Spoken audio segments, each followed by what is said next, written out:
Philippe Gosselin, je suis directeur France de Tahiti Tourisme. D'accord. Je vous souhaite la bienvenue sur l'île. Merci. Parce que, oui, oui, c'est une thématique qui se passe, bon, sinon il y a l'orage. On a par exemple un cours à voyage qui part avec l'électricité d'Oulier. Un panel a été sélectionné pour réaliser le programme de faire derrière.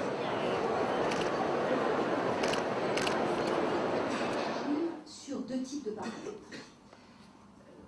Des paramètres que j'appellerais conjoncturels, c'est-à-dire des obstacles sur lesquels financières dégradées.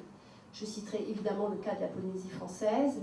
Fracture que ça a pu provoquer en Polynésie française. Est-ce que c'est dû à l'hostilité des politiques?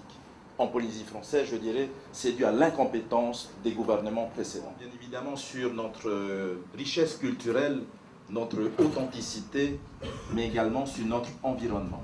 Bien sûr, les îles sous le vent et Tahiti, et vous savez que l'espace maritime que représente la Polynésie française est importante. Le sens de mon intervention était de placer la responsabilité des hommes politiques dans le développement du secteur du tourisme et en particulier en Polynésie française. On a pu constater ces dernières années que ce secteur est sinistré et que nous sommes retombés quasiment dans les années 80 puisque le niveau du tourisme aujourd'hui en Polynésie française se situe aux alentours de 160 000 touristes chez nous. La Polynésie reste encore très attractive. Il nous appartient aujourd'hui de présenter une offre qui correspond aux attentes aujourd'hui des futurs touristes. On peut constater que le secteur est sinistré aujourd'hui, a perdu pratiquement près de 5 à 6 000 employés.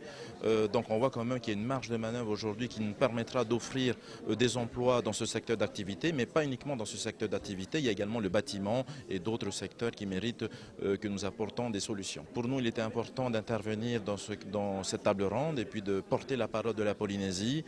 Et de toute façon, nous partageons avec les autres territoires d'outre-mer les mêmes problématiques.